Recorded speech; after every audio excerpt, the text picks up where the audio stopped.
Hi, and welcome to Total Rewind, a Filmmaker's Compass podcast where we take a look at movies 30 years and older and see if they still hold up. I'm D-Man, joined by CP. If you're watching, you probably have a good idea by now. Christian, go ahead and say something and let us know what's on your shirt. This week, we are going to be talking about, well, most people's favorite superhero, Batman. You are not wrong. I think Batman actually is my favorite superhero. I love all the movies. They've all been great. I even used to watch the old, what was it, West? What was his name?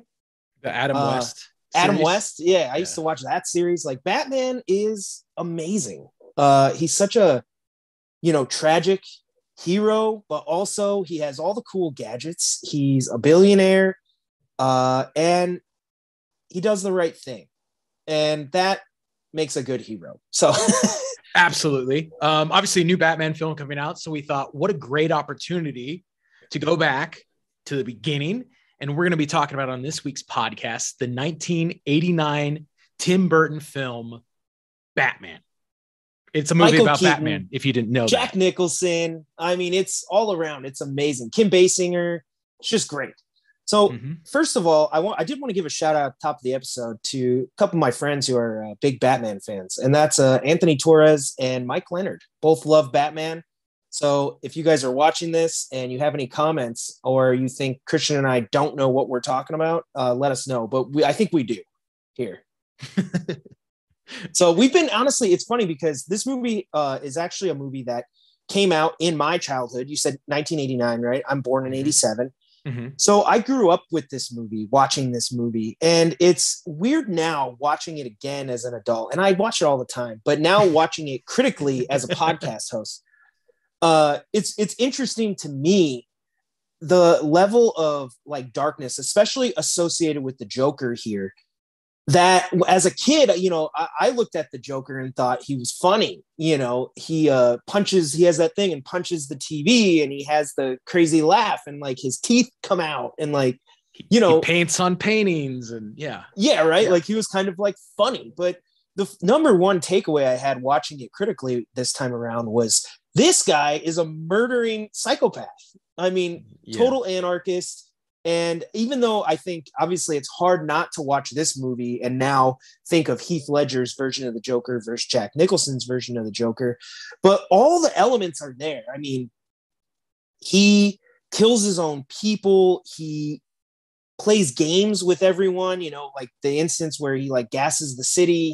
He tells everybody he's going to give away money when he's really just, screwing with them. All those twisted elements of his character, they're all present here. I mean, Jack Nicholson's Joker is like quite terrifying. Yeah. And I think you're right. And because it's dressed up in this comedic fanfare, going around listening to Prince music and stuff, I think that on a first viewing, it's not quite so apparent. Yeah. I don't know how many people he kills in this movie, but it's a lot. I mean, he gasses a city. He gasses the art gallery. He shoots his number one. He kills the mafia board, and he kills what's the head gangster? What's his name? Yeah, I don't remember his name. Yeah, I can't think of his name right now. But anyway, he kills him. Technically, his girlfriend like falls out a window. Well, that was an accident. That wasn't. Yeah, he said it was an accident, but I mean, how trustworthy is he? So I don't know. I mean, he tries to kill other people. So he uses the cosmetics to kill random people and throughout Gotham. Like this guy is on a murder spree, and that I never really thought of it like that. But yeah, he's got to go. I mean, can't have this guy running around. This is just crazy. Yeah. So yeah, and it's weird too because like I think what's different about their characters, and I guess if we're talking about it, just comparing Heath Ledger's and Jack Nicholson's. The difference is here in Batman, Jack Nicholson has a bit of an origin story as Jack Napier. Yeah. He has the girlfriend. He has a number one. He kind of has these certain humanistic elements, right? He's after the girl. Well, we see his life also before he becomes the Joker. Right. As an underboss, as a street criminal. Like, we know that he was a man before he totally became a monster. which with Ledger, you never see that. There's no understanding of his backstory. He seems to have no personal connection. Even when he lets us into his backstory, he lies because he gives conflicting accounts. And then there's the relationship to Batman directly, where Heath Ledger's, his reasoning for wanting to mess around with Batman, I think he actually says in the film is like, you're just too much fun. Like, I just want to mess around with you. You're my conduit to do all this anarchy. Where if you go to Batman, he does have that connection, right? Once I think he says, have you ever danced with the devil in the pale moonlight? And Batman puts together that Jack Napier was responsible for, his tragic backstory. And then the Joker conversely blames Batman for dropping him in the vat of acid. Yep. They have like a history where in The Dark Knight, I mean, it's just like one guy against an anarchist. Yeah. And here it's much more personal, but yeah, I mean, I think it still works really, really well. All the elements are there. He has the crazy laugh. And I thought Jack Nicholson knocked it out of the park. I mean, I remember, it's funny thinking about that now. I remember when they were talking about bringing the Joker back, people were like, you shouldn't touch it because of Jack Nicholson's performance. And then Heath Ledger got cast and everybody blew their lid. They were like, how is this going to happen? Yeah. And then they knocked it out of the park. And it's crazy. But I think even Jack Nicholson, didn't he give Heath Ledger advice about playing the Joker that like it can really kind of mess with you? Yeah, I thought he said something about it. And I mean, from Jack Nicholson as an actor standpoint, I mean, he really not only did he kill it on the screen, but the terms of the contract that he signed with Warner Brothers. Apparently, I think it's still like one of the best deals ever. I heard he made close to $90 million off of it. That's crazy. Because he got the tie-in with all the merchandising. He's got, points on the film. He got top billing. He negotiated all this stuff, and he made sure that they let him out to go watch Laker games. So good on you, Jack. I know. And not only that, I mean, let's face it, Jack Nicholson has a legendary Hollywood career as an actor.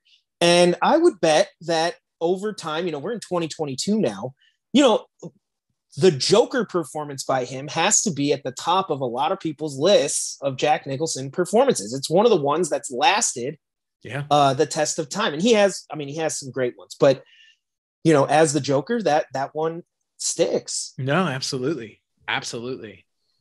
So I do want to, while we're on the topic of this slight comparison, because we're not doing a movie remake time here, we're just talking about Batman, but we do have to acknowledge Michael Keaton also as Bruce Wayne Batman. So there's been a lot of actors to play Bruce Wayne Batman over the years.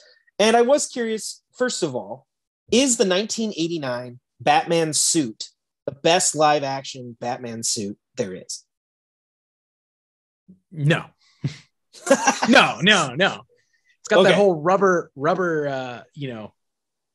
helmet part that just looks like it's made out of rubber. It is. I think they rip it off in the second one, right? I think he rips it. Yeah. I know there are a lot of fans that were outraged in the 80s when this movie came out because the decision to go all black was very controversial. And I mean, now that's essentially the norm of Batman films. I know, right?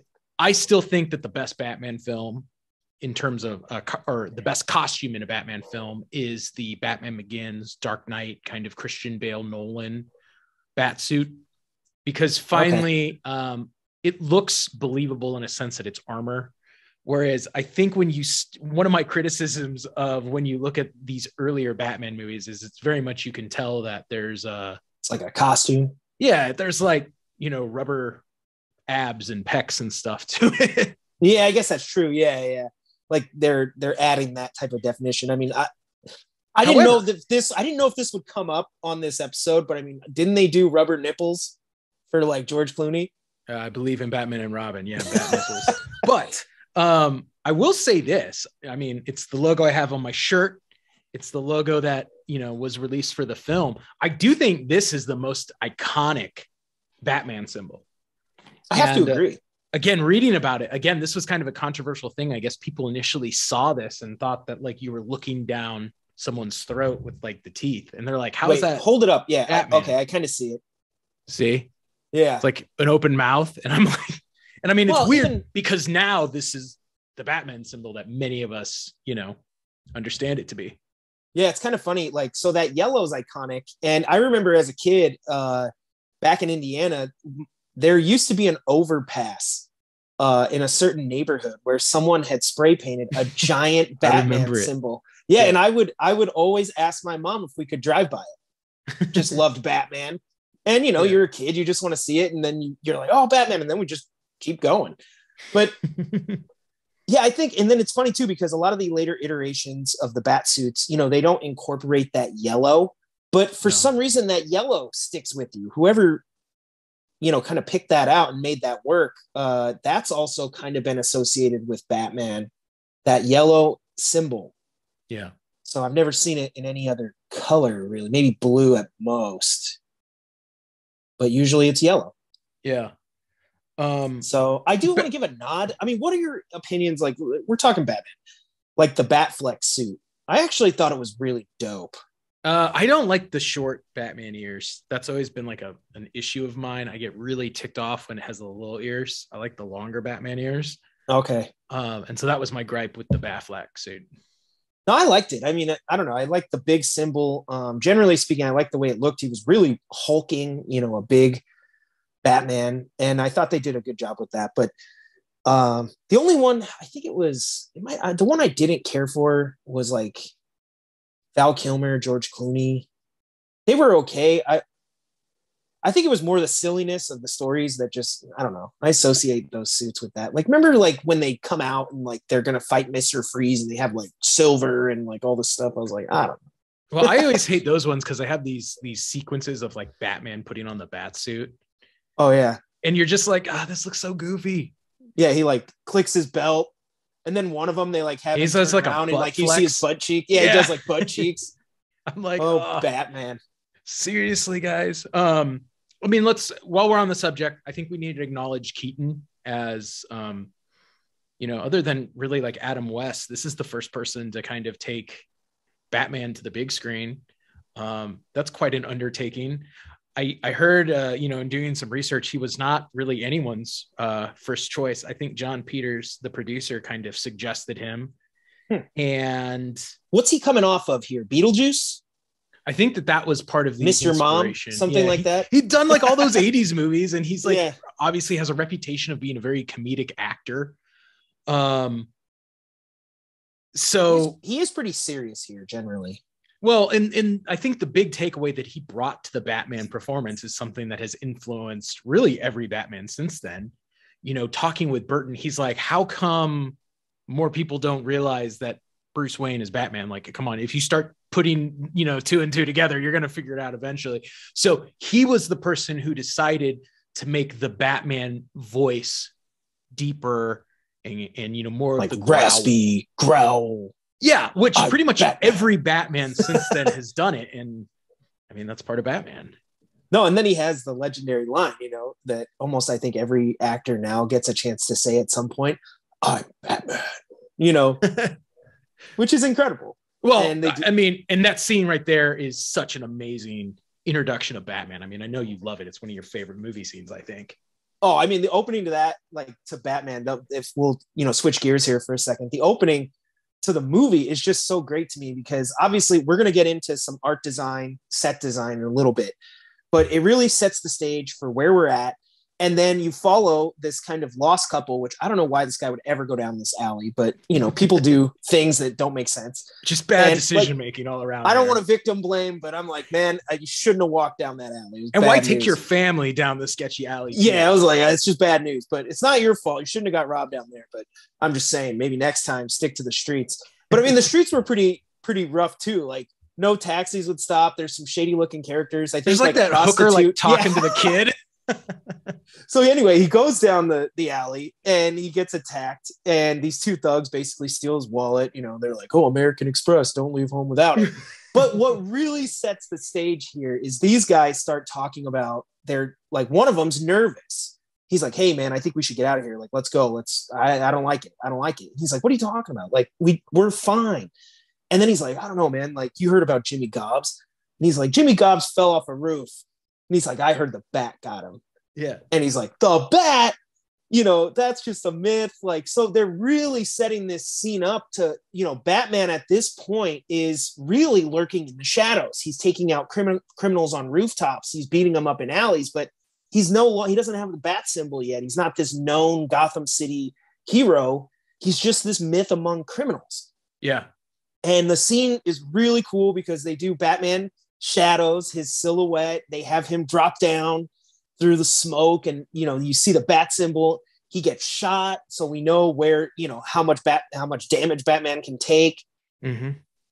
And then he gets to hold one of the criminals off the ledge, and he's like, "What are you?" "I'm Batman." And then he throws him back, and it's just amazing. Yeah. To this day, I love that entire sequence. And then that stupid couple, the guy's like, "Dude, do the kid a favor and don't scream." And then he runs away, and the first thing she does is screams. I was like, lady, come on. I don't think this is going to help you. And I don't think people in Gotham City are responding to screams. This seems like a very dark place.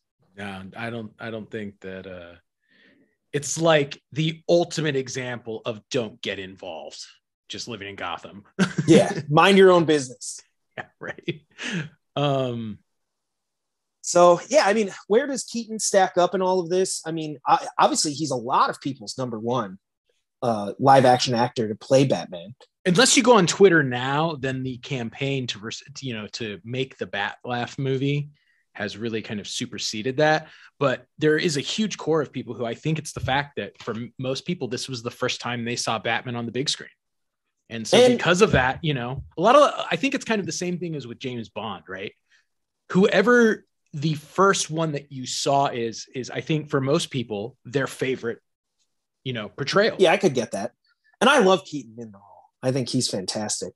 He gets a little bit more time to shine, I think, in the second one, because like you said, because of Jack Nicholson's deal and the way they wrote the script, I mean, it's very Joker heavy here, even though obviously the second one, they have multiple villains, Batman's, what do they call it? Something gallery, rogues gallery. Mm-hmm. Batman has the best villains. I mean, it's just amazing. But I mean, the Joker's the best of the best. So there's no reason to go down that rabbit hole. But I mean, I think Keaton does a great job. I often hear the debate that people debate who's better Batman, who's better Bruce Wayne, that sometimes those two are different. And I don't know. He's one of my favorite. I think he kills it in both aspects of the role. It's a lot of fun. I know that from a costuming perspective, they said that one of the challenges of turning Michael Keaton into Batman was the fact that he was very average. He's kind of average height. He's kind of average build. And so to make him this hulking, towering, imposing Batman figure, they said that was the biggest challenge that they had from a costume perspective, because he's not that big of a guy. Yeah, I could see that. And I mean, you can't have like a 5'8" Batman. Yeah, he does seem large on screen. He seems very, very imposing. And I think that's part of the reason why, if you notice when he is Bruce Wayne, all his suits seem really big. And I don't know if that was just a style choice, kind of a throwback to like the 40s, or if that was just intentional to try and make Bruce Wayne seem smaller in comparison to when he becomes Batman. Okay. I don't know. Yeah, I mean, I do, give it a couple of years. I remember Michael Jordan wearing some really baggy suits back in the 90s. So but that may be it. I don't know. Might have been. Yeah, could be. So before we actually jump into some more elements associated directly with the filmmaking, I wanted to talk to you a little bit about the tie-ins here, because this was kind of a big deal. At this time, people don't remember. Superhero movies were not superhero movies like they are today. What do we have? Maybe Batman and Superman. Sorry. There was Superman in the 70s, a couple of flop 8 movies in the 80s, but that was really it, Yeah, like comic book movies were not really like a thing. And to that, this is kind of, Batman is still part of that early kind of first generation of comic book movie adaptations where, there's the second age, which was like X-Men, Spider-Man, that whole thing, The Dark Knight, Batman Begins. And then there's the MCU era, which we're in now, which is, just totally different. Yeah. But when you go back, there were a lot of tie-ins with this movie. So there was Looney Tunes tied in because of Warner Brothers. They had a Pepsi tie-in that they did commercials directly, I think, with Alfred and like the Batmobile. And they had Prince, which was huge at the time. And he has like really big billing at the beginning of the movie when they're like showing the credits and across the logo. At one point, it's like Prince, but like it has like small letters, and then it's like it takes up like majority of the screen. So it's kind of a big deal. Now, I don't know did you ever have the VHS? I did. Because I used to watch the VHS at the beginning. They had like a little Looney Tunes short. Yeah, I remember. It was a lot of fun as a kid. Again, that's probably associated, as kids, I really love this movie. And I remember the Looney Tunes short, and I remember the Pepsi commercial where like Alfred like opens a Pepsi, and then I don't know why it just shows like the Batmobile like driving off in some leaves, and then he just like drinks his Pepsi. Yeah. Dude, I remember that commercial. That's crazy though. I guess it went to the point that they had even considered doing a Nike tie-in with the actual bat suit. Oh, wow. The little swoosh on it. I mean, at that time, Batman could have been rocking a pair of Jordans and he would have got away with it. So he might have, Batman might have actually stopped some thugs who were trying to steal Jordans back in those days. Yeah, right. So it's really weird. Obviously, this movie kind of looked to the success of Star Wars and Ghostbusters and really killed it on the merchandising side of things. As I said earlier in the podcast, it's part of the reason why Jack Nicholson made out like a bandit from this movie. Apparently, this one, though, they, Warner Brothers committed to all this merchandise beforehand, and I guess it all sold out before the movie even was released because they underestimated the popularity of Batman. I literally had, pull up that DVD again. All right, so the DVD is this kind of like yellow goldish, the Batman symbol. I had that as a poster in my room. Yeah. Just the Batman symbol. Like that. I mean, I had the action figures, I think the action figures and stuff came out a little bit more along with the Val Kilmer, George Clooney era of Batman. But still, like, I remember I had the toy, the little Batmobile, and they had like, these two little things. You could push them down in the front and two little guns popped up. Yeah. Dude, I remember that stuff. Yeah. And then it was really, really neat. I know Star Wars really kind of pushed the boundaries here in the late 70s, early 80s with what action figures could do with their like ships and different stuff. But you could actually put your Batman figure in the Batmobile, which was really cool. Yeah. Because a lot of times, like the tops wouldn't open and you just, have to use your imagination that like, oh, Batman hopped in. You're a kid. Yeah. And here you could actually like put him in and then like close the top, which was really neat. Loved it. Yeah. Yeah. So I don't know. I mean, Batman, it's so funny because he's one of those characters that like, kind of permeates our culture. I think everyone kind of knows who Batman is, right? I would agree. Yeah. It's like, there's, even as much as, Marvel and the Avengers and all that, like people love the Avengers, but I'm like, I don't know. I think Batman to this day still kind of supersedes even most of those guys. Spider-Man maybe is the only contemporary hero that people love as much as Batman. I think you're probably right. So singular hero. I mean, people love the Avengers as a team, but yeah. It's pretty fascinating because I think you mentioned earlier, something else that wasn't a tie-in, but did take direct inspiration was Batman the Animated Series. Bruce Timm credits the film with allowing, encouraging WB to make the animated series. He said they were heavily influenced by the designs and the styles of the film in the animated series. And it borrows some of the music. So without it, I mean, we wouldn't have one of the greatest cartoons ever made. I mean, we're not reviewing Batman the Animated Series, but is season one not we should just be. Isn't it amazing? Season one of Batman the Animated Series is just out of this world. Yeah. It's so good. Even Mask of Phantasm was good. So sorry to tangent everyone. I mean, I think what you're talking about here though is the art design of Batman. And, 30 years later, watching this film again, that is one of the things that stands out to me the most from this original. Oh, it's incredible. I think, you mentioned at the pre-production, we were talking a little bit about it, and I'll throw it over to you, that they kind of create this almost like this separate, but like modern world. And somehow it works. Yeah, I just think it's crazy. It's like this hybrid between the 1930s when Batman was created, you know, the way they portray the mob, the Art Deco style, even like the newspaper men in the paper, right? They're all very old school 1930s newsies. Yeah, they got the suspenders and like typewriters. Yeah, everyone's wearing hats and trench coats. Like, you know, you would in some 30s or 40s noir, yet it still takes place in the late 80s, and they create the gangsters have that. Yeah, they have that almost like Untouchables vibe. Yeah, you know, I don't know. It works really well in keeping alive a sense of timelessness in this movie. Like, obviously, they drive cars. There's certain elements that we see from the time, like there's television. Right. Yeah. So like, it's not that it's not modern, but it's different enough that it almost feels like a different place. Like the way you had put it to me, and I'll throw it over to you, is like, you said like you couldn't go there. Right. Like you watch The Dark Knight and you think I could go to that Gotham City. I could drive down those streets. This feels like you can't actually go there, but if you could, it's a real world in its own right.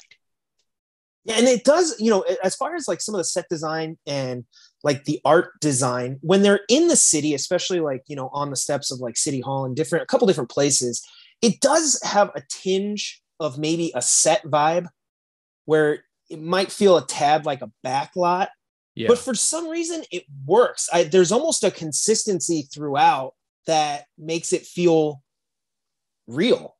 Well, and Burton and his art designer, they said that one of their intentions was to create Gotham as the ugliest looking city ever. Right. Okay. So they may have succeeded. So where most cities have a style of architecture, and they didn't want that in Gotham for this film. They wanted it to feel like just this ugly mess of everything. And they do it. The other thing too, that I know we've talked about many times, when you watch this movie, there's only like 3 kids in all of Gotham City. And it's really unnerving. And you're like, yeah, no, this is a really strange, bizarre world. I mean, you have young Bruce watching his parents get killed. Yeah. You have the kid at the beginning who watches his parents get mugged. And then you have the kid who's randomly there when the Joker shows up, and that like pedo Joker guy like pats him on the head in a creepy fashion. He's like super creepy about it. Yeah. Yeah. That's it. Like there's no kids in this world. Yeah, it's a very dark place. I mean, everything about it, even during the day, it has a gloominess to it. It never looks like anywhere you want. There's like leaves and trash everywhere. Yeah, like you'd want to get out from this type of Gotham City. And that it makes sense because obviously they introduce all the major players in, you know, the Batman comics. You have Commissioner Gordon, you have Harvey Dent, you have like Alfred. Yeah, you have all these people. So there's this overarching and this tends to happen in Batman, but this overarching theme of some inequality. Like Bruce Wayne throws a party for all the rich people and it looks pretty nice. Like it looks like a sweet party. Yeah. You know, Wayne Manor's pretty cool. Also a little gothic, but still pretty cool. And then you go to the streets and it's like really dirty, but I don't know. It works in a way that I think other movies fail to capture a sense of like grittiness or realness. Yeah. It doesn't feel cheap here. Like you just threw some actors and put dirt on them. Yeah. You know, it feels real. No, it's actually, and it's like the greatest sales pitch for the city of Detroit. Cause I'm like, I would actually leave Gotham and move to Detroit. Like it's that bad. It's crazy. What do you think of Axis Chemicals? Oh my gosh. I love it. Like it's so Batman-esque. Like, I don't know where you find those places, but I just want to go drive around and find a chemical facility that looks like that. I've like totally all the seen pipes and the vats and everything. I know it makes me think of like certain freeways on like Long Beach or like maybe up in like Fresno or something. I'm like, there's an Axis Chemicals around here somewhere. Yeah, right. So, and that's what I think of. But I mean, even like it's interesting, you know, I know in the comics there have been some tellings of the Joker's origin story where he falls in a vat of acid. And they do have that green acid here, even like his hand like goes down in, you're like, oh God. But yeah, you know, that was something that I liked Axis Chemicals as a place. I think they go there to do corporate espionage or stage corporate espionage. Yeah. is what they said. They're like, oh, let's just fake it. And then, no one will know. Oh, Carl Grissom. That was his name. The Call mafia back to the guy. beginning of the episode. Yes. Yeah. That's the mafia guy. Well, anyway, that's kind of the premise for why they end up there. But it ends up becoming a major factor, not only as a set, but a plot point in the movie, in that the Joker later uses it to taint cosmetic products and kill a bunch of citizens in Gotham. So it plays a big role. Now, I wanted to ask you, as somebody who actually has probably read way more Batman comics than I have, although I do read Batman comics, but is Axis Chemicals from this movie, or is that part of like Batman comics? I don't know, because I don't know far enough back. I think that it pre-existed. Okay. I don't know that for sure. And like, audience, if you know that as a fact, let me know, because I am curious myself. Yeah, I mean, I don't know. I was just wondering, because if it wasn't, I mean, after this, like if they wanted to put Axis Chemicals in the Dark Knight, or they wanted to put it here, I'd be like, yeah, that's part of Batman lore now. Like, yeah, I do know that this movie was the first one to change lore and create a story where the Joker was responsible for the death of Thomas and Martha Wayne. Okay. That is directly a result of this. Yeah, the comic version is much closer to Batman Begins, correct? Yeah, in fact, it's Joe Crow is the guy who killed his dad. Yeah, okay. Yeah, I was wondering, because I don't know.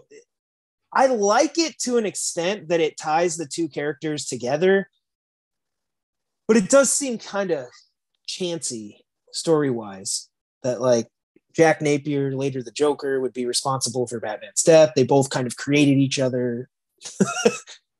I think he even says that, doesn't he, when they're on like the clock tower? I think he's like, we both created each other, Yeah, I mean, my bigger issue is there's a part in this movie where Alfred lets Vicky Vale into the Batcave.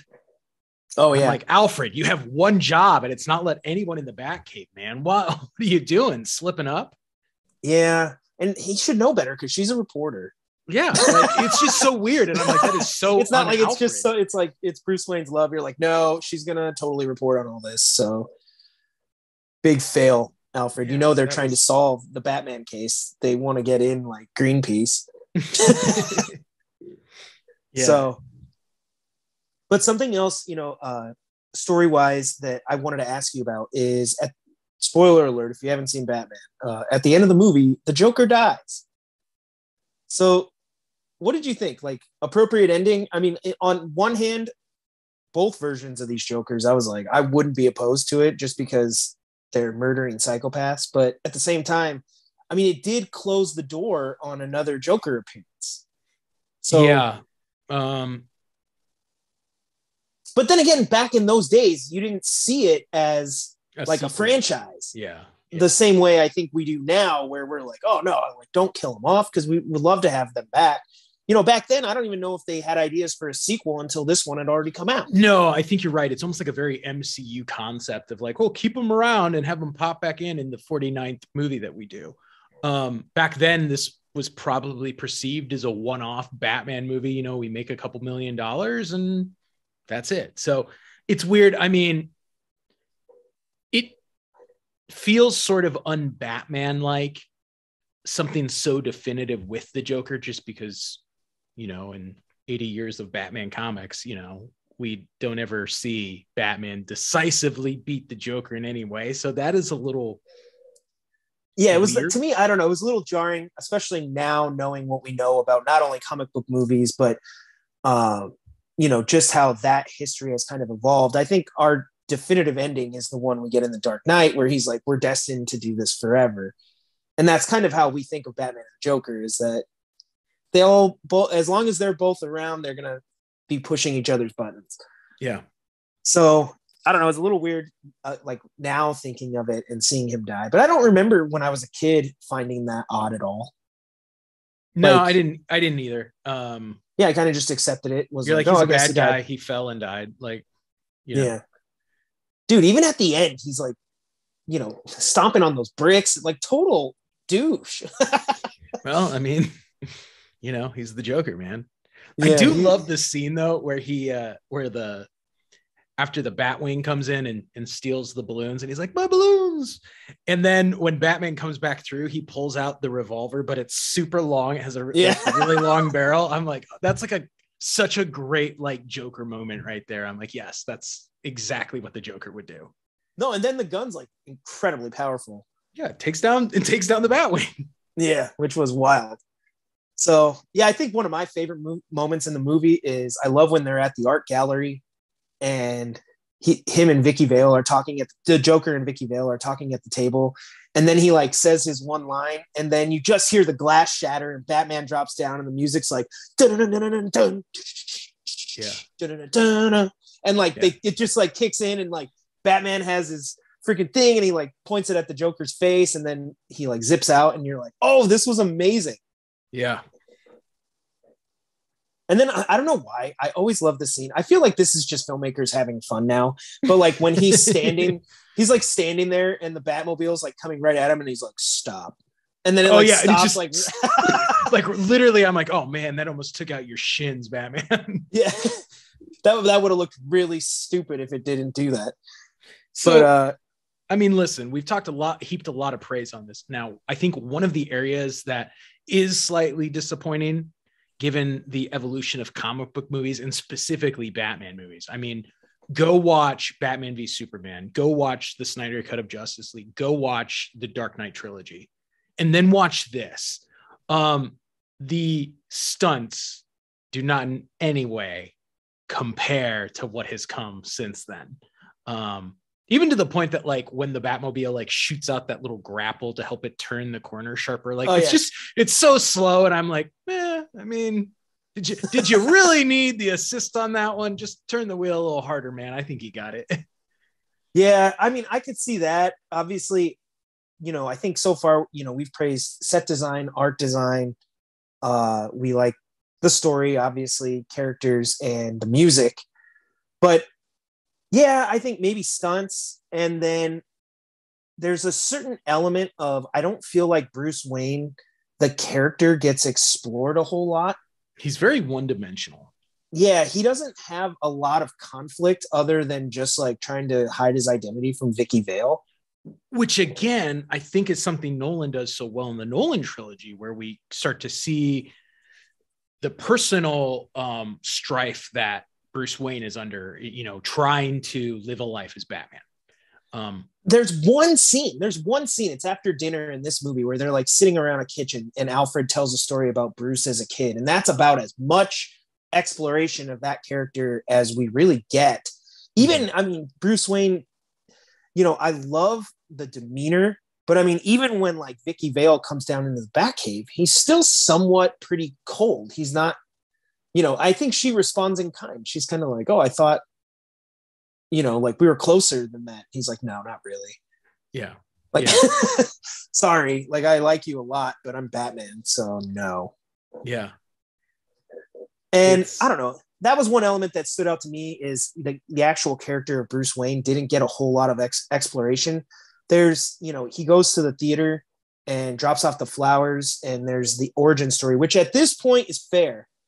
I think now we've seen Batman's origin story on film a number of different times, 4, 5, maybe. Yeah, it's like, we got it. Yeah. We got it now. But in this instance, it's warranted because I don't know if everyone was familiar with exactly what his origin story was, but they just don't really explore it. It's almost like it's in the movie only to make that connection with the Joker rather than, any sort of actual exploration of Bruce's psyche or character. It's like, yes, he has a tragic backstory and it connects him to this guy. Yeah. And I just felt like, yeah, maybe you could have explored it a little bit more. Like, and Batman Begins does it. Well, and one of the who is Bruce Wayne? Does he want to kill this guy? How does he build his code? They do all that. Yes. That's what I'm getting at. And they do it in another movie. But here they don't explore any of that. They just kind of, it is, and this is why. Well, and one of the criticisms that you read about the movie when it came out is people felt that Burton was much more focused on telling the Joker story in creating the Joker scenes than some of the Batman scenes. And they're like, well, Batman feels a little flatter. His motives, his origins aren't as exciting as the Joker's story in this movie. I mean, this is a movie about the Joker, you know? Yeah, and that's kind of what I was getting at, is I think Batman Begins is the actual origin story that Batman kind of deserves. And it really explores his motives, why he doesn't kill people, why he even wants to fight crime to begin with. Why, you know, all of that comes into play. And now we understand the psyche of this character, Bruce Wayne and Batman. But in this one, yeah, I felt it was maybe a little flat. We just kind of have to take it as a given that this guy wants to fight crime. And it's probably because some thugs killed his parents, but you're left to kind of fill in the gaps yourself. And that was probably, for me, something that stood out as a little weaker here. So, because I even love in Batman Begins, I mean, there's the whole idea of Bruce Wayne, like, right, they're going to release his parents' killer from prison, and he's like, I'm going to go kill him. Yeah. He doesn't deserve to be released, and he doesn't deserve to walk the streets. And you're just really exploring that psyche of who this person is. Mm-hmm. So, otherwise, almost everything in the film works, though.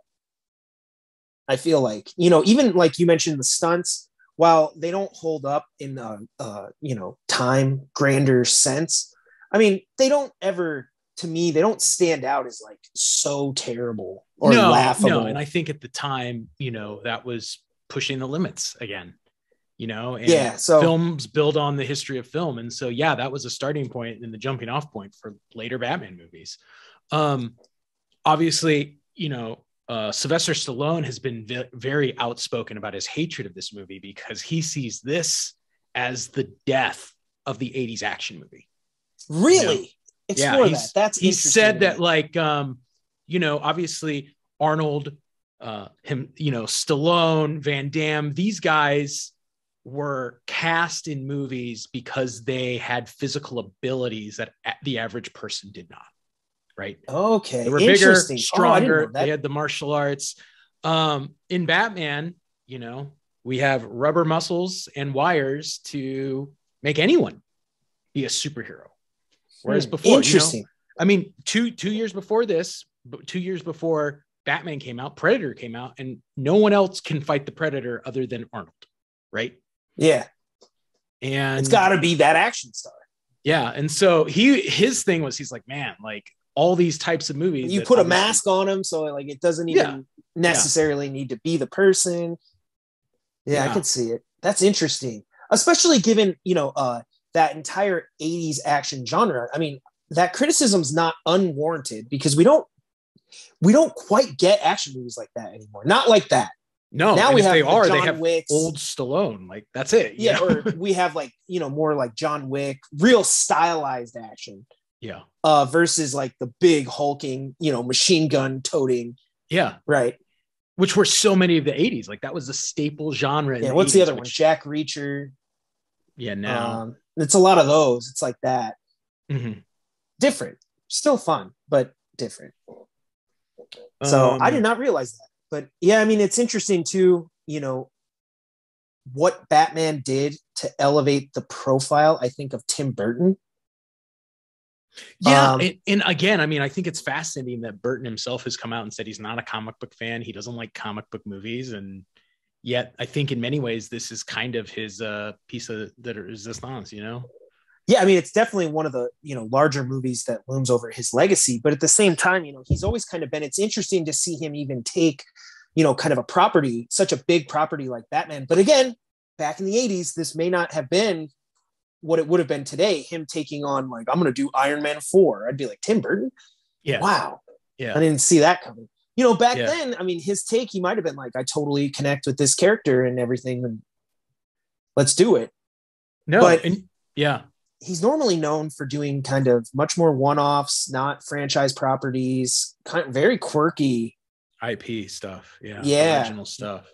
The other thing, obviously, is this was the first look at a comic book movie through a darker lens, which obviously it seems like every 5 years or 10 years, we take a look at another property and they're like, oh, let's do it even darker. But this was the first one to do it, you know. Before then, we acknowledge that I think Batman is often the conduit to go darker.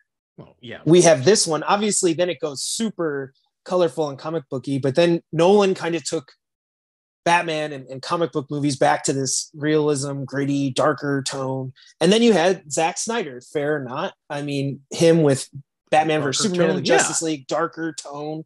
Yeah. So I don't know. And it looks like the Pattinson one is going to be even darker, right? I know.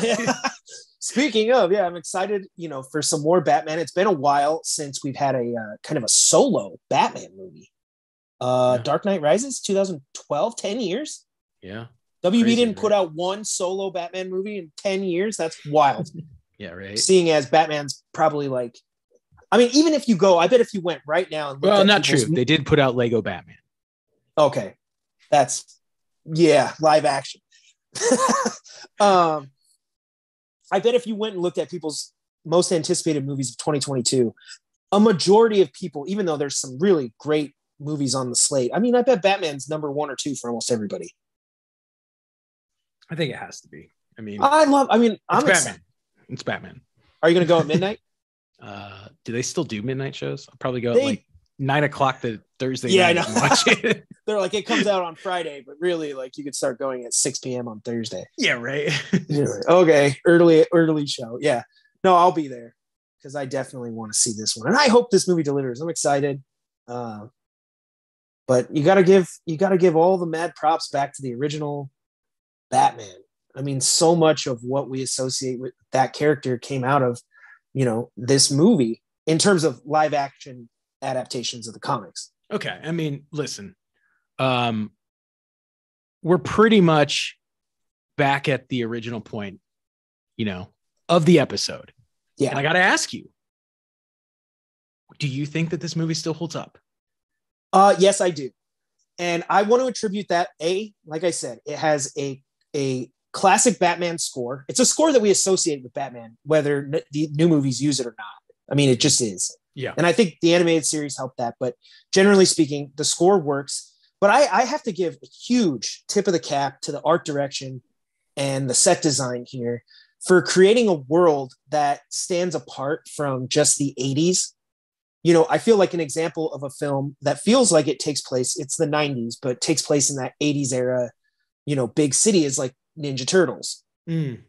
It is, it feels like a product of its time. Yeah. And here, I feel like they just do such a good job of making a world apart that this movie seems to have a timeless classic to it.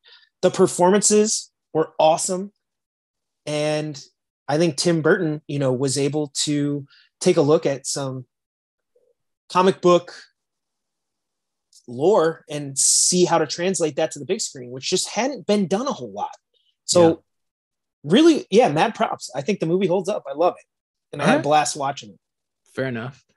I would agree with the caveat that, I mean, as so often we bring up with some of these older movies, I don't know that, 12-year-olds now are going to have the appreciation for it when they can go and watch something like The Dark Knight or, The Batman or Batman v Superman. There's more flash. There's more explosions and CG and stunt work. And it's a faster paced take on Batman.